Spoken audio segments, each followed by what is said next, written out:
القابلة فضيلة محمد، أمارس مهنة التوليد منذ 30 سنة في شمال شرق سوريا، واشتغلت بولادات منزلية وفي مراكز توليد. وهاي يعني التوليد الطبيعي هي يعني شغلة ربانية بدون تدخل أي دواء أو جراحي. أما العملية القيصرية فتحتاج إلى جرح وإلى مخاطر كثيرة.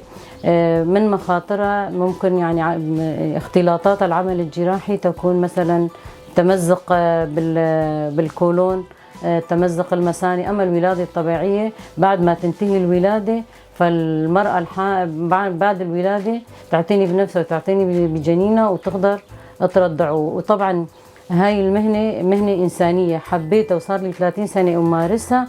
ولما يولد عنا طفل يعني رح نعطي حياة جديدة لهالدنيا، وهذا الطفل يعني أنا أكون مبسوطة والأم تنبسط والأهالي كمان يفرحوا بقدوم المولود.